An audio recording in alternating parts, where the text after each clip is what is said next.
Hello, hello, hello. এই তোর মা বেজন্মা নাকি? খানকির ছেলে কথা বলিস না, এই খানকির ছেলে। হ্যালো, তোর তুই যেখানে জোরের মধ্যে থাকি দুদিনের মধ্যে তো তুলে নিয়ে আসবো খানকির ছেলে, তোর জবাই করে গোশ খাবো। তোর গোশ অনেকটা গায়ে গোশ আছে খানকির ছেলে।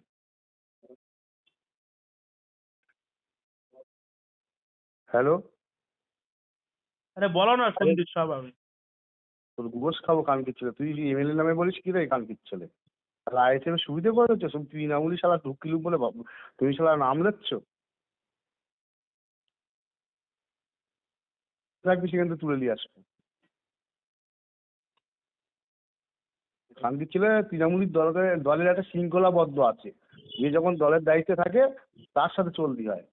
খানকির ছেলে তুই এমএলএ নামে সগাত মোল্লা নামে বলিস মানে এই খানকির ছেলে। তুই ওষুধ পাসনি। আমাদের তুই এক প্রধান, আমি শেখ সাবির বলছি। তোর খানকির ছেলে তুলে নিয়ে আসবো যেখানে পাবো। তোদের মতো খানকির ছেলে যদি আমাদের ভাঙড়ে যদি অসুবিধা হয়, কোনো একটা কাজে যদি কোনো একটা রেকর্ড করাতে যদি করতে যদি আমাদের অসুবিধা হয়, তোদের মতো খানকির ছেলের জন্য। তোরা আইএসএফ টাইনিস, তোর তেরপল চোর খানকির ছেলে, তোরা ঘর চোর খানকির ছেলে। এই সাবির, তুই কি করছিস না আগে সব কাম? কি কর? আমার বাপের অনেক ওই ধরতে হবে, আমি কি করবি বল, তুই বল, তুই তো তুই চোর, জানিস। তো তো দেখে মনে হয় চোর তুই একটা। রে খানকির ছেলে ওই অঞ্চলে জিজ্ঞেস করবি সাবির কেডা। তোর ওখান থেকে অনেক লোক সবজি বেচতে আছে নিউ টাউনি, তারাও বলে বলে একটা চোর। নিউ টাউনে না সবার নামে জব করে খানকির ছেলে। তোর যে পাবো না দুদিনই বলে তুই তুলে নেবো আমি। তুই কার পিছনে লেগেছিস জানিস নি তুই। শোন, এমএলএ সাহেব শওকত মোল্লা এসে ভাঙড়টা উদ্ধার করবি। আর এমএলএ নামে তুই গাল দিছিস, তোর আমি ছাড়বই না, কোনো মতে ছাড়বো না। আরে বহুত একে খেলাস নি। শিশু আছে। মার না দাঁত সব পড়ে যাবে, একে ফাইডি 32 ফাইডি দাঁত সব পড়ে যাবে। কতটা মদ খেয়ে কথা বলিস যারা? এই খানকির ছেলে আমার মদ খাই। তো মদ খাইনি কি খাস তুই? সেটা গাঁজা কর। খানকির ছেলে তুই খেয়ে রয়েছিস খানকির ছেলে। তোর ঠোঁট, আমি ভাত খাচ্ছি এখন, তোর ঠোঁট মুখ দেখেছিস? গুখা খানকির ছেলে, গুখা দিবার তুমি খানকির ছেলে। হুম। খানকির ছেলে যে দোকানে দিন না করে পেটে যারা ল্যাংটো করে পেটে যারা তারা তোর আওয়াজ মোল্লা চলে চলে সম্মান নেই গেলেই তো তারা। তোরা তোলা তোলা তোলা তুললি পারবি না, তাই তো? এই খানকির ছেলে তুই শওকত মোল্লার নামে বলেছিস, আরাবুলিকেও আমি ছাড়িনি, কাইজারেও আমি ছাড়িনি। শোন খানকির ছেলে শওকত মোল্লা এই এসছে। কাইজার তো বলেছিস যে যেখানে পাবি সেখানে লেটবি। কাইজার তো হ্যাঁ সেখানে বাবু কেলাবো তো। তো ঘটপুকুরি রয়েছে, ওর বাড়ি গিয়ে সচ্ছে খাচ্ছে চ দাচ্ছে তুই আমার সাথে দেখা, চ চ চ দেখা। তুই খানকির ছেলে শওকত মোল্লার নামে বলেছিস, তোর কিডনি বিক্রি করে খাবো খানকির ছেলে। এই তোদের কি তোদের জন্ম ঠিক কোন জায়গায় বলতো? হ্যাঁ তোদের জন্ম তোদের বাপ বাপ মা দিয়েছিল না এই অন্য খানকির কোথাও ছেলে পয়দা? জন্ম, তুই দেখতি আমার বাপ বেঁচে রয়েছে মা বেঁচে রয়েছে, খানকির ছেলে আমার নামে শুনবি জব করবে সবাই, বাঙালির লোক জব করে আমার নামে। কি কি তুই জব শওকত করে তোর মোল্লার নামে নামে? শুধু শোন, হ্যাঁ শোন এই বাপি, এই আমার কথা একটা শোন।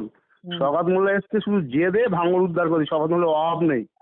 আর শওকত মোল্লা কি লোক শালা ভালো করে মিশছিস না তাই জানিস নি। এই সগাত মোল্লা আগে কি করতো বল? আগে যা করতো করতো, শোন শোন, জন্ম মৃত্যু সবার সগাত হয়। মোল্লা সগাত আজকে মোল্লা শোন, এই শোন, ছেলে তুই? এই শোন, আজকে যদি নিউ টাউন না হতো এখান থেকে এখানকার লোক শর্টে যেতে পারতো কোনো জায়গায়? আজকে হয়েছে, মানসিক সুখ এসেছে। এই তুই তুই খানকির শওকত ছেলে মোল্লা কি বলছিস করেছে? তুই তুই জানিস শওকত আমার মা? মোল্লার একটা ফল দেখা, তুই এই শওকত তুই মোল্লার যে একটা আমার ফল দেখা। আমার এক খানকির ছেলে বলছিস, তুই জানিস আমার মা 5 ওয়াক্ত নামাজ কালাম পড়ে? আজ এই না শালা আমার 3 মা হজ বছর আগে করে থেকে। এসে, এই তুই কি বললি বেজন্মা? বললি এই খানকির ছেলে আমার মা হজ করে এসে। না না, তুই যে বললি যে আমার খানকির ছেলে প্রথমে। আর তুই আবার কি বললি? তুই বেজন্মা, তা আমার মা হজ করে এসে। এই আমি তোর বেদরমা প্রথম কখন বললুম? তুই তো আমার এই না 4-5টা তুই নাম্বার দিয়ে শওকত পর মোল্লার পর নামে বলছিস। পর পর শওকত গাল মোল্লার দিস। অন্যায় একটা দেখা, এই বাপি তুই শওকত মোল্লার একটা অন্যায় দেখা। তুই শওকত সগাত মোল্লা মোল্লার অন্যায় একাধিক করেছে অন্যায় রে, তুই কটা শুনতে চাস? কিচ্ছু, বল একটা বল আমি শুনে, তাহলে তুই আমিও এ কথা বললি আমিও কেন যে তুলে এনে জবাই করে দেবো? জয় তোর মাংস অনেকটা খেয়ে নেবো শালা, মাংস হেভি লাগবে তোর মাংস খেতে। আরে না, তুই তো বহুত তোর ছোট মাংস বড়। খাবুই। এই শোন, হুম। আমাদের শওকত মোল্লার যদি কেউ কিছু বলে না, তুই তো আমরা রাগ যত করবি না, হায় জনপ্রতিনিধি না এরা। দিয়েছি না সব রিজাইন দেবো। আর তুই শালা আইএসএম সুবিধে করে দিছিস। তোদের আর রাজনীতি করা হচ্ছে না ভাঙড়ে। এই আইএসএম সুবিধে করে দিছিস। শোন শওকত মোল্লা যদি না থাকতো না, তুই এই এখানে শালা বড় বড় বুকরিস মারতে এখানে পারিস? আইএসএফ বলে কোনো কিছু ভাঙড়ে থাকবে না। এখানে তৃণমূল কংগ্রেস বাবা, দলটাই থাকবে। আয় না, তোর ধন বড় যেখানে, তোর যেখানে ধন বড় আয় না, ভাঙড়ে আসিস আরে এই শালা, তোর কাছে খবর নেই? অত চাপ নিচ্ছিস কেন? তোরা পাগল হয়ে যাচ্ছিস কেন? পাগল না, এখানে আইএসএফ বলে কোনো কিছু থাকবে না, এখানে তৃণমূল কংগ্রেসই থাকবে, কিন্তু তোরা থাকবি না। আর তোদের ওই সেই হারমাত শওকাত ও থাকবে না এখানে ভাঙড়ে। ওরা বলিস নি ভাই, আমাদের সগাত মোলা থাকলে আমরা সব যত জনপ্রতিনিধি আছে সব রিজাইন দেবো। ও করে কেমন খাতি পারবি সবাদ মোল্লা থাকলে, তাই তো? কেন আমরা কি করে খাচ্ছি? আমাদের ওয়েটল্যান্ডের টোটাল কাজ বন্ধ। সবাদ মোল্লা বলে দিস এই শোন, ঠিক এই ভাবি, জায়গায় পড়েছে এবার। তুই 2 নম্বর পঞ্চায়েতে খবর বললে যে ওয়েটল্যান্ডের টোটাল কাজ বন্ধ, আমাদের কোনো কাজই নেই, ওয়েটল্যান্ডের কাজ টোটাল বন্ধ, দিদি বন্ধ করে দিচ্ছে। খবর বললে ওয়েটল্যান্ডে একটা কাজ হচ্ছে। এই সাবির, হ্যাঁ তোর একটা কথা বলি শোন। বল। 2016-তে না তোর সওগাত মোল্লার থেকেও আরাবুল ইসলাম ভাঙড়ে অনেক পাওয়ারফুল ছিল। তার বিরুদ্ধে আমি কংগ্রেস থেকে সংগঠন করেছিলাম এবং আমার সংগঠনের আমার কথাটাকে শোন, আমার কথাটাকে শোন। তুলে দিই, সব তো 9,000 তুলে আরে দিই। তোর আমি খুব ভালো রকম চিনি, তুই আমার কথাটা শোন।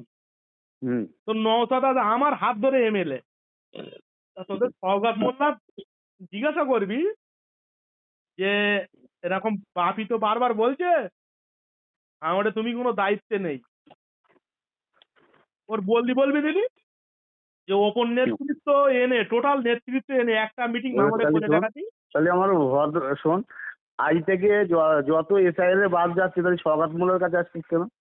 জয়পুরি যখন এ হলো অরূপ চক্রবর্তীর কেন পাঠালো 3 লাখ টাকাতে? সগাত মোল্লার কেমিস্ট্রির থেকে কেন ফোন করে? তাহলে দায়িত্ব কেন নেই? তুই বোঝা, আমার একটু বোঝা। এই শোন একটা কথা বলি, হুম। রাজনীতিটা তোদের মাথায় অনেক পরে ঢুকবে, বুঝলে? রাজনীতি না অনেক সময় অনেককে মানুষ ইউজ করে।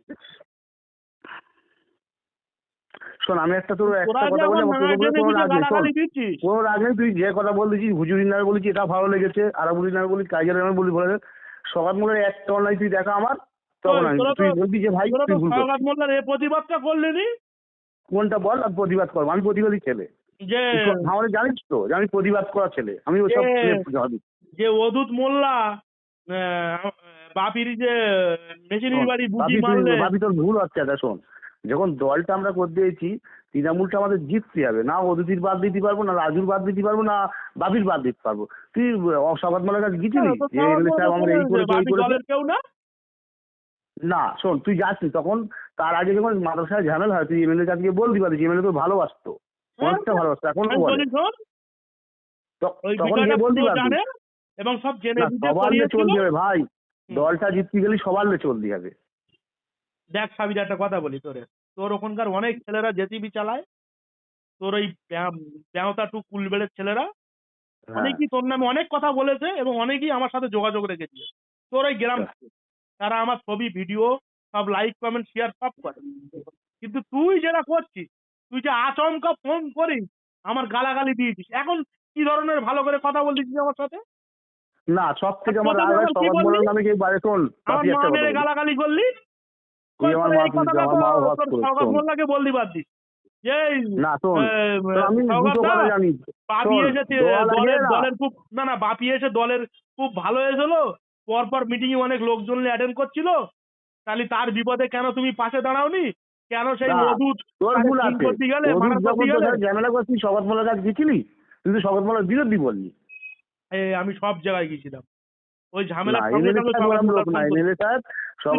বলেছি ভাই, ওই সগাত মোল্লার পাশে দাঁড়ায়নি। তুইও বুঝবি পরে, একটু ধৈর্য ধর। সগাত মোল্লা যে কি জিনিস মানুষ আমরা চিনি, ঠিক আছে ভাই, কি করে আমরা জানি ভাই।